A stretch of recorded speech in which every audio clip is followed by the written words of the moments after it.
Olá, bem-vindo à terceira edição do programa Trabalho na Lei. A nossa equipe de reportagem foi às ruas para saber as dúvidas mais frequentes com relação aos direitos trabalhistas. As perguntas serão respondidas em nossos estúdios pelos advogados do sindicato. E você também pode participar enviando suas dúvidas pelo nosso WhatsApp, prefixo 62 81770071. Conosco, os advogados do Sindicato dos Metalúrgicos de Goiânia e Região Metropolitana. Doutora Maria Eugênia Neves Santana, seja bem-vinda. Obrigada. E o doutor João Batista Camargo Filho, seja bem-vindo. Obrigado. Vamos conhecer melhor os nossos advogados. Confira. Maria Eugênia Neves Santana é formada em Direito pela Pontifícia Universidade Católica de Goiás, PUC Goiás, no ano de 2007. Pós-graduada em Direito Civil e Processo Civil no ano de 2009. E também em Direito do Trabalho e Processo do Trabalho em 2011 pela Pontifícia Universidade Católica de Goiás. Inscrita na Ordem dos Advogados do Brasil, secção de Goiás, sob número 27.166.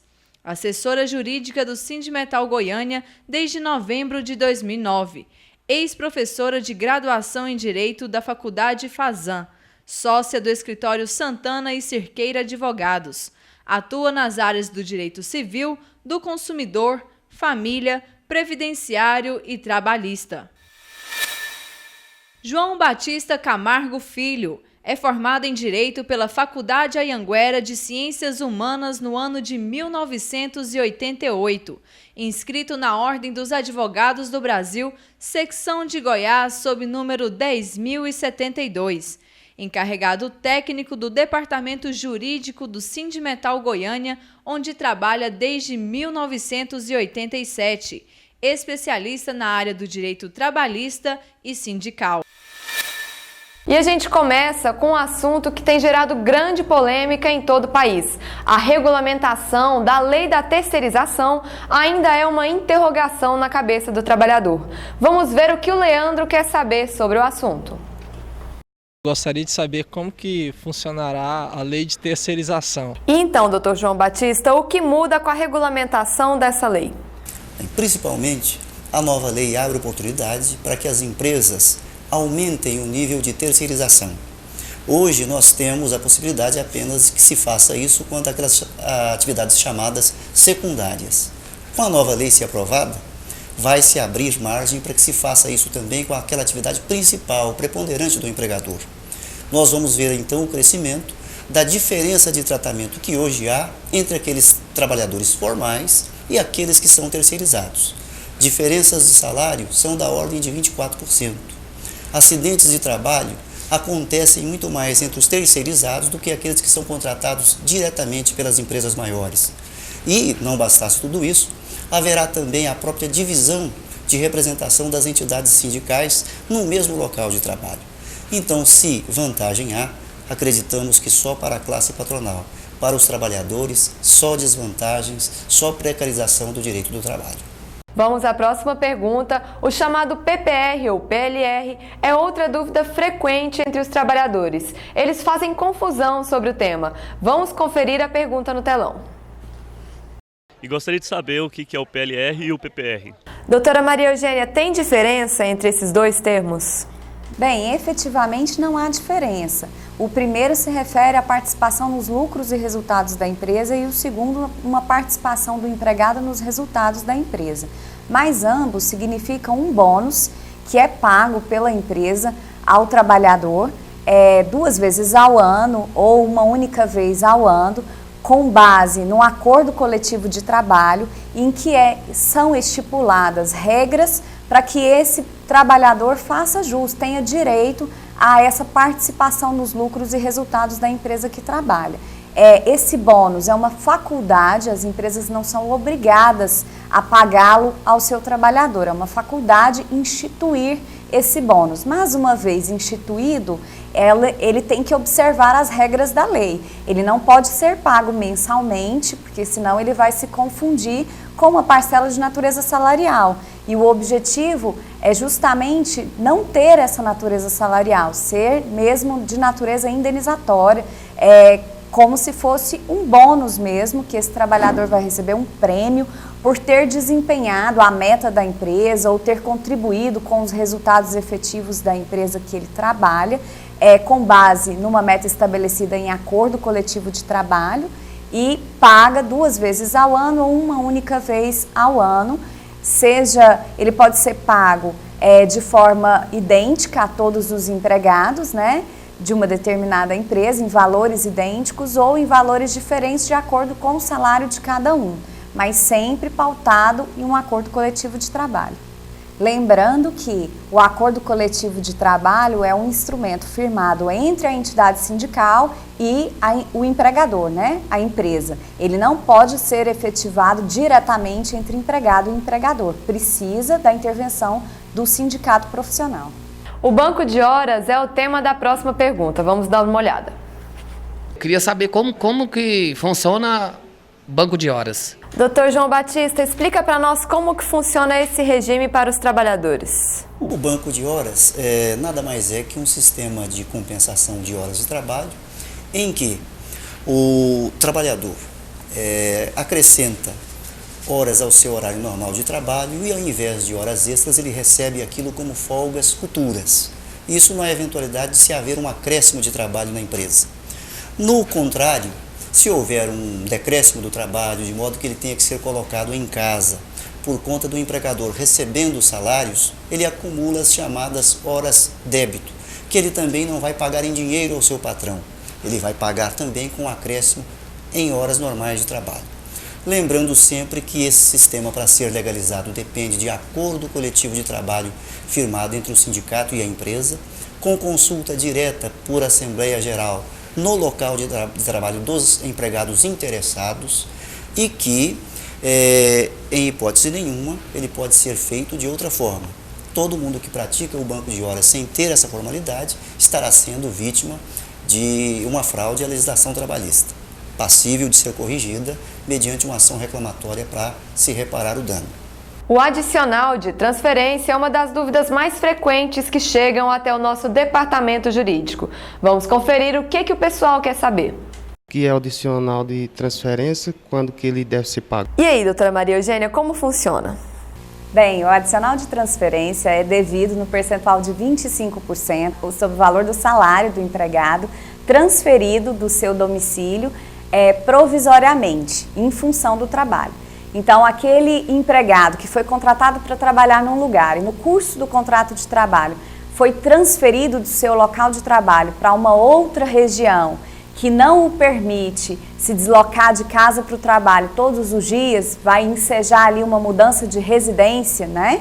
Esse empregado terá direito a esse adicional de transferência por todo o período que durar essa transferência, sendo que esse percentual de 25% sobre o valor do salário deve ser pago nos contra-cheques e deve sim refletir, né, sobre 13º, férias proporcionais e sobre o FGTS ao longo de todo o período em que esse empregado estiver transferido. Voltamos ao telão com outra pergunta frequente entre os trabalhadores. Gostaria de saber como é que funciona a rescisão indireta. Quem responde é o Dr. João Batista. Esse é um tema que tem sido muito comum na nossa região. A rescisão indireta nada mais é do que a justa causa do empregado contra o empregador. Assim como o patrão se vir no empregado o cometimento de alguma falta grave, também o empregado se vir na empresa que faltas graves estão acontecendo, notadamente atrasos sistemáticos no pagamento do salário, ausência do depósito da íntegra do FGTS, falta de pagamento de adicional de insalubridade ou mesmo de fornecimento de EPIs para aqueles trabalhadores que deles necessitam, o empregado pode então procurar o departamento jurídico do sindicatal e ajuizar uma ação reclamatória, onde ele vai pedir os direitos de rescisão como se mandado embora tivesse sido da empresa. Nós fazemos questão de sempre alertar o trabalhador que a rescisão indireta, ao contrário do que dizem alguns maus profissionais do direito, não é uma providência que você possa requerer porque você está insatisfeito com o seu patrão, porque você acha que seu salário é pouco, ou você, por alguma razão, não está se sentindo bem onde está trabalhando. É uma medida justa que deve ser adotada por aquele trabalhador que realmente está sendo ou perseguido no local de trabalho ou tendo seus direitos legítimos sonegados. A nossa pergunta agora diz respeito às férias. Vamos ao telão. Minha dúvida é sobre se o empregado é obrigado a vender as férias para o empregador. E aí, doutora Maria Eugênia, o empregado é obrigado ou não a vender as suas férias? Não, o empregado não é obrigado a vender as suas férias, é uma faculdade do empregado vendê-las e se ele quiser vender, ele pode vender somente até o limite de 1/3 do seu período total de férias, devendo comunicar por escrito o seu empregador no prazo de até 15 dias da data do término do período aquisitivo de férias. Então, antes mesmo dele ser comunicado do período de gozo de férias, quando estiver terminando aquele ano de cumprimento lá do período contratual para poder usufruir no ano seguinte de período de férias, ele deve comunicar ao seu empregador da sua intenção de vender 1/3 do seu período de férias.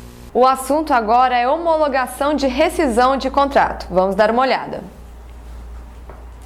A minha dúvida é como que eu faço para me acertar, né? Isso, procurando o sindicato, como que eu faço assim para mim poder ter um acerto que eu não possa perder algumas coisas que eu tenho direito. Doutor João Batista, toda rescisão de contrato deve ser homologada no sindicato? Sim, nós entendemos que para os metalúrgicos que representamos é uma grande conquista que há décadas nós temos. Ao invés de outras categorias que têm o limite de 1 ano, que está na consolidação das leis do trabalho, para que venham ao sindicato ter as suas rescisões assistidas, na nossa categoria não. Por dispositivo convencional, após 6 meses de casa, todo trabalhador tem esse direito de vir aqui até o sindicato para ter as suas rescisões de contrato homologadas. A par disso, é sempre oportuno que o trabalhador que tiver alguma dúvida sobre a rescisão, sobre o melhor acerto, que ele procure também o departamento jurídico do Sindimetal, pois que, se for o caso, ele poderá ser orientado até mesmo a requerer uma rescisão indireta se estiver sendo perseguido dentro do local de trabalho ou sofrendo alguma lesão de seus direitos. Retornamos ao telão e o próximo entrevistado apresenta 2 dúvidas. Vamos conferir a primeira. Saber a respeito, primeiramente, do 13º, a primeira parcela. O certo está como? Queria uma explicação. E aí, doutora Maria Eugênia, quando deve ser feito esse pagamento? O pagamento da primeira parcela do 13º salário deve ser feito até o dia 30 de novembro. A segunda pergunta diz respeito ao pagamento do Vale Transporte, no telão. A respeito do City Pass. Quando cai? Isso mesmo. No momento era para nós pegar dia 28. Aí está caindo dia 2, dia 3. Doutor João Batista, existe um prazo máximo para a empresa entregar o Vale Transporte ao empregado? Veja só, a natureza do benefício Vale Transporte, ele já induz a que seja entregue sempre com antecipação em relação ao período de trabalho. Assim, se eu recebo vales transportes para 1 mês, eu tenho que recebê-los antecipadamente no número exato de dias úteis de 1 mês de trabalho. Se o empregador opta por um outro sistema, por um outro período, que seja semanal, que seja diário, eu tenho sempre que fazê-lo com antecipação. Então, o que tem que se ver é isso. Se o Vale Transporte está sendo dado ao trabalhador com a antecipação para que ele cumpra a sua finalidade. Eu não posso deixar para dar o Vale Transporte de 1 mês ao final dele, pois que senão como é que o empregado se deslocaria? Então, este é o ponto que deve ser observado. Entendemos, diante disso, que se for adotado pelo empregador algum tipo de período, que o seja assim. Ao final de cada mês, dá-se o Vale Transporte para o mês seguinte. E assim sucessivamente. Agora vamos falar sobre assédio moral. Muitos não sabem exatamente quando isso ocorre. Vejamos a pergunta. Eu gostaria de saber sobre o assédio moral no emprego. Eu já ouvi falar, mas eu não sei. Como que funciona? Então, doutora Maria Eugênia, quais as atitudes que caracterizam o assédio moral no trabalho e como o empregado deve agir nesse caso? O assédio moral, ele se refere a toda aquela situação que diminui o poder de produtividade, né? A capacidade do empregado. Então, se refere à autoestima, ao menosprezo, né? À subestimação da capacidade do trabalhador. E são coisas muito subjetivas. Então, é difícil de nós comprovarmos isso numa ação judicial, em que se pleiteia uma indenização ou a paralisação desse assédio aí que vem gerando dano ao trabalhador. O ideal é que o empregado tenha em mente a medida das coisas, né? Tenha em mente o que é normal e o que é excessivo, para a partir do momento que ele começar a se sentir lesado demais, constrangido demais, humilhado demais, perseguido demais, ele comece a tomar providências a seu favor, gravando em áudio com o seu celular aquela ameaça, aquela chamada de atenção mais incisiva, mais humilhante, né, na presença de outros colegas ou na presença de clientes, para que ele junte como prova um e-mail desaforado, uma chacota, um recado que contenha lá algum apelido que denigra a imagem daquele trabalhador. Tudo isso é válido como prova num processo judicial. Então, o ideal é que o empregado se mune desses instrumentos, guarde esses documentos ou essas provas em áudio, em vídeo, e tenha sempre próximo alguém, né, que trabalhe em conjunto, por exemplo, para que possa servir como testemunha, para que ele possa requerer a reparação desse dano, né, sofrido, seja em forma de um pedido de rescisão indireta, porque o assédio moral justifica um pedido de rescisão indireta por parte do empregado, para ter o seu contrato de trabalho rescindido e receber ali todas as verbas rescisórias como se dispensado ele tivesse sido, e para justificar também uma indenização por danos morais. Lembrando que o dano moral em si, o assédio moral em si, ele foi um pouco banalizado, né, o instituto do dano moral, mas é uma coisa muito séria, é um assunto muito delicado, muito grave, que nós todos temos que trabalhá-lo de forma séria para conscientizar o nosso trabalhador, porque ele causa doenças graves, ele causa depressão, ele causa o estresse, ele influencia na vida pessoal do trabalhador.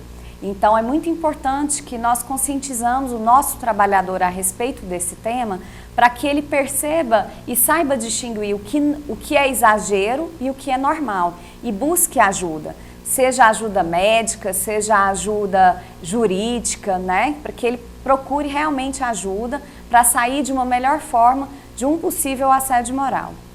O país atravessa uma forte crise econômica e o governo está promovendo várias mudanças na legislação. Mais uma vez, o trabalhador é quem paga o pato. E a pergunta é sobre esse assunto. Vamos conferir.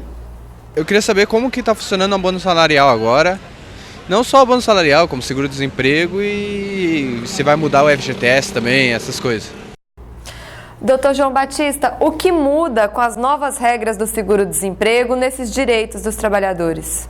Bem, o seguro-desemprego atingirá basicamente os direitos daqueles novos trabalhadores que estão ingressando no mercado de trabalho. Assim, se permanecer conforme o Congresso Nacional aprovou, o primeiro requerimento do seguro-desemprego será necessário que o trabalhador comprove 18 meses de trabalho consecutivos ou não nos últimos 24 meses. A partir da segunda vez que ele necessitar do benefício, ele terá que comprovar 12 meses de trabalho em 18 meses considerados. Já a partir então do terceiro requerimento dele, as regras permanecerão como hoje estão, ou seja, ele terá que ter no mínimo 6 meses de trabalho consecutivos nos últimos 36. Quanto ao abono salarial, a modificação mais substancial foi no que se refere à proporcionalidade. Anteriormente, o trabalhador recebia integralmente o abono desde que comprovasse haver trabalhado no ano anterior até 30 dias. Hoje não mais. Além de ter que comprovar que trabalhou, ele também receberá proporcionalmente aos meses trabalhados, num cálculo parecido com o do 13º salário, por exemplo. Se ele trabalhou 6 meses, ele receberá 6/12, consequentemente, receberá apenas metade do salário mínimo legal e não mais integralmente como era no passado.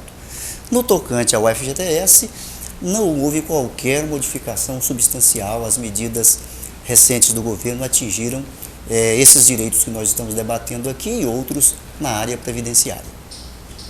Obrigada. E antes de encerrar esta edição do Trabalho na Lei, vamos conferir 3 perguntas que foram enviadas pelo nosso WhatsApp. O primeiro trabalhador diz o seguinte: desliguei-me da empresa há um mês. Tenho direito de receber o valor retroativo do aumento salarial?